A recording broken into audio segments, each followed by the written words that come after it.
prefeito da cidade italiana de Bérgamo definiu como uma verdadeira bomba biológica a partida disputada entre Atalanta e Valência no mês passado em Milão pela Liga dos Campeões.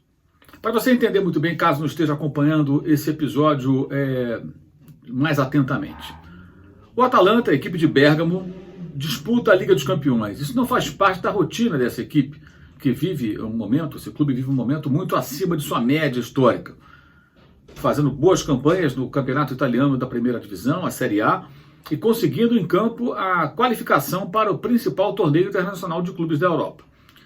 Além de conseguir a classificação, o Atalanta avançou à fase de mata-mata e teve o Valência nessa etapa recente como seu adversário. Como o estádio do Atalanta não tem a autorização da UEFA para receber partidas da Liga dos Campeões, porque não preenche todos os pré-requisitos, etc. e tal, o time de Bérgamo tem feito o quê? Jogado em Milão, a pouco mais de 50 quilômetros daquela cidade. Então você tem milhares de torcedores do Atalanta se deslocando entre Bérgamo e Milão a cada jogo da equipe pela Liga dos Campeões. Na fase de mata-mata, chegando, ou seja, a um estágio mais avançado do torneio, evidentemente houve grande empolgação por parte dos torcedores do Atalanta, que viajaram em massa, cerca de 40 a 45 mil se deslocaram entre as duas cidades para acompanhar o jogo em Milão. E aí foi a grande, digamos assim, talvez tenha sido o grande detonador dessa bomba, esse jogo. E por que isso? Porque com o deslocamento maciço dessas pessoas até Milão, e depois o retorno para casa, né, e no jogo de futebol as pessoas viajam juntas, no trem, no ônibus, de carro, ficam próximas, há contato físico, o jogo teve muitos gols, se abraçam, comemoram, ou seja, várias situações nas quais a transmissão do vírus, digamos assim, ela encontrou um cenário mais favorável para tal. E como já havia pessoas contaminadas, ou em Milão, ou em Bérgamo, ou nas duas cidades, naquele jogo isso acabou se espalhando. E depois, voltando para suas casas, essas pessoas certamente contaminaram a outras que fazem parte da família ou do círculo de amigos. E em alguns casos, tendo idosos, né, com os quais convivem, né, o avô que mora junto, ou vai visitar a avó, ou os pais já são de uma certa idade, evidentemente isso tudo criou um cenário favorável para que o vírus pudesse se propagar.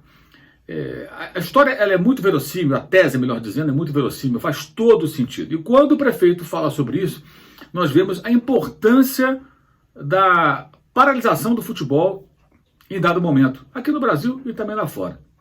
Aqui nós tivemos algumas discussões, como por exemplo, a realização de um jogo no sábado retrasado em Limeira, a 140 e poucos quilômetros aqui de São Paulo, da Inter, né, o time local, contra o Palmeiras, com público. E com palmeirenses, evidentemente, saindo da capital para lá. Ou seja, alguém pode ter levado o vírus, enfim. Aquele jogo não deveria ter público já naquele momento. E o jogo que aconteceu logo depois, em seguida, no Morumbi, entre São Paulo e Santos, esse sem público. Quer dizer, um contrassenso.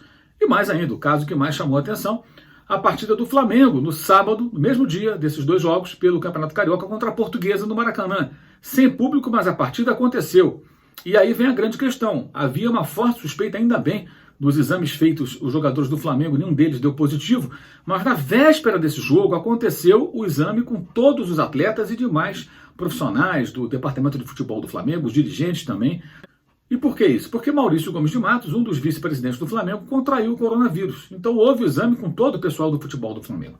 Então quando os times entraram em campo, Flamengo e Portuguesa, naquele sábado, havia a forte suspeita de que atletas do Flamengo, ou pelo menos um, poderia ter sido contaminado. Como houve a suspeita sobre o Jorge Jesus, que depois, no terceiro exame, foi eliminado. Então, quando os jogadores do Flamengo e da Portuguesa se enfrentaram, é claro que o vírus poderia ter passado de um para outro caso alguém estivesse contaminado. Ainda bem que ninguém estava, mas não havia essa certeza. Então, aquele jogo foi muito criticado em sua realização por isso, gente. Por isso. E aí vem um detalhe. Jogadores do Valência, né, apareceram com coronavírus logo depois do jogo contra o Atalanta. O que leva a crer que, naquela partida, o vírus atingiu atletas do time espanhol numa escala que não havia acontecido ainda com os jogadores de futebol, com as pessoas da cidade de Valência, o pessoal da Espanha. onde o vírus avança bastante. Ou seja, é preciso entender o funcionamento disso para que sejam tiradas lições, né, dos erros cometidos lá fora. Ou seja, os italianos cometeram alguns deslizes, cometeram alguns erros, os europeus cometeram. Houve jogo do Liverpool contra o Atlético de Madrid na Inglaterra com 53 mil pessoas no estádio de Anfield. 3 mil desses torcedores, eram espanhóis, eram adeptos do Atlético de Madrid que viajaram da Espanha para a Inglaterra para torcer para a sua equipe, que se classificou, por sinal.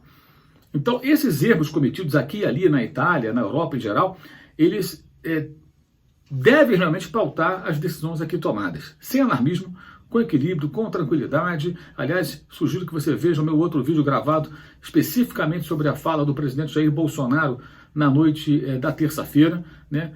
Ou seja, a questão da economia ela tem que ser olhada com atenção, porque a estagnação econômica ela vai gerar realmente muitos outros problemas, e o futebol tem um papel bem importante nisso tudo. Porque quando para o futebol, né, no mundo inteiro praticamente para o futebol, é porque alguma coisa séria está acontecendo.